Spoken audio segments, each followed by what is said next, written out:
Assalamu alaikum, bienvenue à tous. Nous sommes à Médine, il y a plus de 1400 ans, un lundi, durant la prière de l'aube.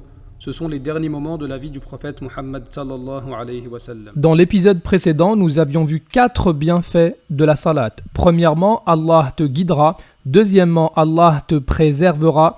Troisièmement, Allah t'aidera. Et quatrièmement, Allah te pardonnera. Poursuivons maintenant avec le 5e bienfait, Allah te protégera. Allah Azza wa Jal dit وَمَنْ يَتَّقِ اللَّهَ يَجْعَلْ لَهُ مَخْرَجًا. Et quiconque craint Allah, il lui donnera une issue favorable. وَيَرْزُقْهُ مِنْ حَيْثُ لَا يَحْتَسِبْ. Et lui accordera ses dons par des moyens sur lesquels il ne comptait pas. Et un peu plus bas وَمَنْ يَتَّقِ اللَّهَ يَجْعَلْ لَهُ مِنْ أَمْرِهِ يُسْرًا. Quiconque craint Allah, il lui facilite les choses. Et pour faire partie des muttaqin, cette catégorie de pieux qui craint Allah, il faut accomplir la salat comme on l'a vu dans le début de Surat al-Baqarah, un guide pour les pieux. Qui sont-ils? Ceux qui croient à l'invisible et accomplissent la salat et dépensent de ce que nous leur avons attribué. Et Allah Azza wa Jal nous donne l'exemple du prophète Yunus alayhi salam qui était dans la difficulté en pleine mer à l'intérieur d'une baleine.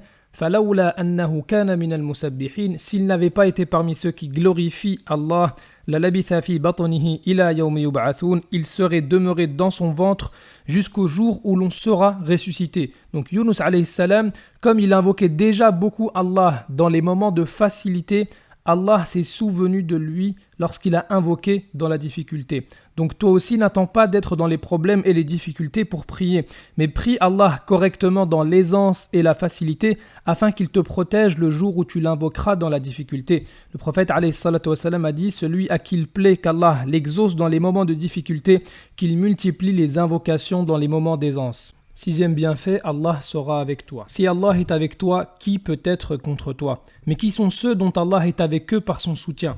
Allah Azza wa Jal dit: Wattaqullah wa'alamu anna Allaha ma'al muttaqin. Et craignez Allah et sachez qu'Allah est avec les pieux. Et on a vu au début de Surat al-Baqarah que les pieux sont caractérisés par ceux qui croient à l'invisible, accomplissent la salat et dépensent de ce que Allah leur a attribué. Et dans une autre surah, Allah Azza wa Jal nous dit: Inna Allaha ma'al ladhina attaqaw wal ladhina hum muhsinun. Allah est avec ceux qui le craignent et qui sont bienfaisants. Maintenant, qui sont les bienfaisants? Allah Azza wa Jal nous dit dans Surat al-Luqman: Hudan wa rahmatan lil muhsinin. Le Coran est un guide et une miséricorde aux bienfaisants. Qui sont les bienfaisants? Alladhina yuqimuna as-salah wa yu'tuna az-zakah wa hum bil akhirati hum yuqinun. Ceux qui accomplissent la salat, acquittent la zakat et croient avec certitude en l'au-delà. Ainsi, si tu veux faire partie de ceux dont Allah est avec eux, ceux qui sont assistés, soutenus et secourus par lui, accomplis la salat, car pendant que tu pries et que tu es prosterné, tu te rapproches de celui qui a tout créé. Allah Azza wa Jal dit: Wasjud waqtarib, prosterne-toi et rapproche-toi. Et le prophète alayhi salatu wassalam dit: le moment où le serviteur est le plus proche de son Seigneur est lorsqu'il se trouve en prosternation. Multipliez donc les invocations à ce moment-là. 7e, Allah parlera de toi.